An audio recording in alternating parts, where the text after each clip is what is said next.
Halo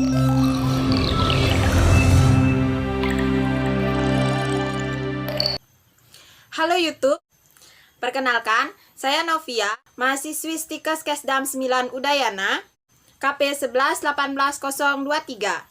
Tetet. Oke, di video kali ini saya akan membagi sedikit pengetahuan mengenai Synsize Up dan manajemen penilaian pasien trauma atau Patient Assessment Management Trauma. Tonton sampai habis ya. Oke, yang pertama kita akan sedikit membahas mengenai Synsize Up, di mana Synsize Up ini kita gunakan sebagai menggali informasi dalam suatu kejadian, baik itu kejadian alam seperti tsunami, gempa bumi, dan lain-lain, kebakaran juga, dan ledakan suatu gas atau apapun itu.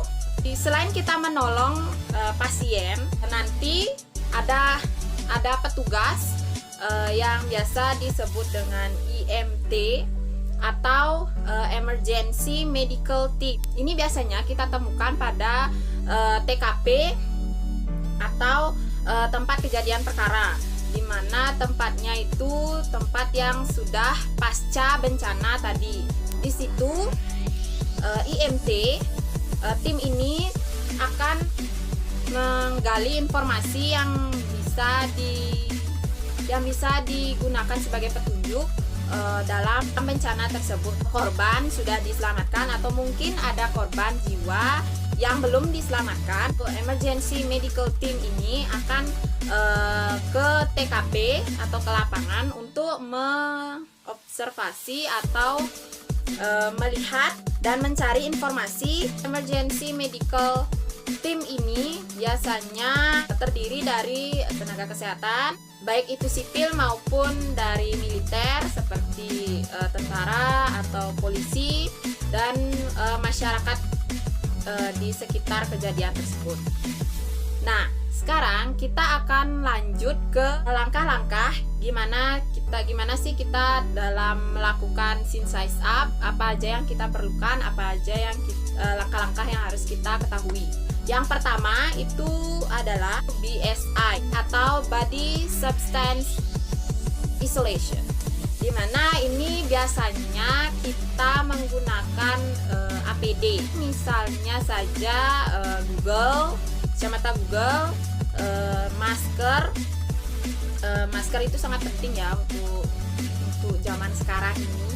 Terus selain masker, kita juga bisa menggunakan gaun atau skort begitu. Langkah yang kedua kita bisa lakukan adalah kita bisa mengecek keamanan scene atau lapangan atau keamanan TKP pasca bencana. Di sini kita bisa melakukan pengkajian, misalnya kita melakukan observasi di sekitaran TKP atau tempat bencana tersebut. Kita observasi apakah masih ada pemicu dari bencana tersebut. Langkah ketiga yang bisa kita lakukan dalam langkah Synsize Up itu, kita bisa melakukan initial triase atau triase awal.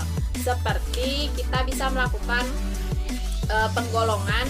Misalnya kita datangnya itu pas terjadi bencana, kita bisa membantu tenaga medis lainnya untuk melakukan triase. Triase awalnya seperti kita bisa melakukan triase pada triase warna hijau, kita bisa melakukan pemanggilan para korban yang bisa mendengar kita dan yang bisa berjalan, yang bisa mengikuti perintah kita.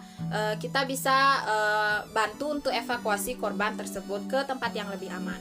Lalu kita bisa melakukan pengelompokan triase. Langkah yang keempat adalah kita bisa menyiapkan alat-alat. Di sini kita bisa menyiapkan alat-alat yang kita perlukan, yang biasanya penting kita butuhkan saat kita melakukan Synsize Up. Ini alat-alatnya, yang pertama adalah yaitu yang tadi APD, untuk memproteksi diri kita supaya kita tidak menjadi korban selanjutnya, di mana kita yang harusnya menolong malah kita yang jadinya menjadi korban, jadinya korbannya bertambah. Yang kedua adalah kita bisa menggunakan long backboard. ini long backboard biasanya kita gunakan untuk membantu korban yang triasenya itu merah dan kuning, dimana korbannya itu tidak bisa berjalan atau mungkin penurunan kesadaran. Kita bisa menggunakan long backboard untuk mengevakuasi ke tempat yang lebih aman. Selanjutnya, peralatan yang penting kita perlukan atau yang kita bawa saat kita melakukan synthesize up adalah rigid cervical extrication collar. Itu kita bisa gunakan pada korban yang mengalami cedera pada cervical atau leher belakang korban. Selanjutnya yang kita perlu bawa adalah kita membawa oksigen dan peralatan airway lainnya. Dan yang terakhir kita perlu bawa saat kita synthesize up adalah trauma box. Oke. Lanjut, langkah terakhir, langkah kelima pada synthesize up itu adalah kita bisa melakukan mekanisme cedera kepada pasien atau korban yang mengalami cedera, baik itu cedera cervical atau cedera pada bagian ekstremitas. Oke, kita lanjut ke materi kita yang kedua, yaitu kita akan sedikit membahas mengenai manajemen penilaian pada pasien trauma. Bagaimana kita caranya menilai pasien yang mengalami trauma tersebut. Caranya yang pertama, kita bisa melakukan wawancara. Dengan kita melakukan wawancara ini, kita bisa mengetahui bagaimana kesadaran pasien, apakah pasiennya kompos mentis, kesadarannya penuh, atau dia delirium, atau apatis, atau bahkan koma. Kita bisa menilai kesadaran pasien itu dengan menanyai pasien, dengan kita bertanya pada pasien. Misalnya pertanyaannya itu pertanyaan yang simple, yang mudah saja, seperti kita bisa tanyakan kepada pasien itu namanya siapa, tempat tinggalnya di mana.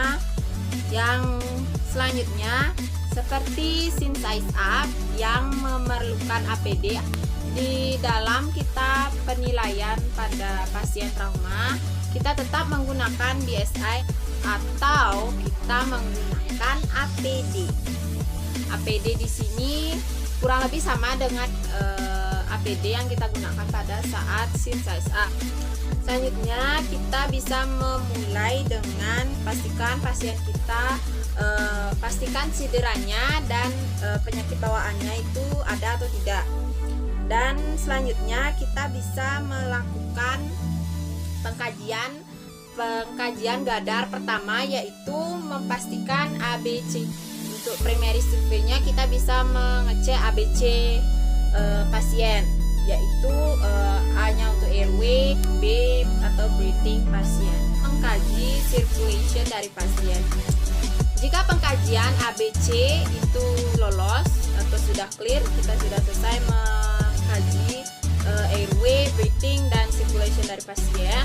Lanjut kita bisa mengecek head to toe atau pemeriksaan pada seluruh tubuh. Baik, sekian yang mungkin saya dapat bagikan kepada kalian mengenai synthesize up dan manajemen penilaian pada pasien trauma. Mungkin saya salah menyampaikan atau ada yang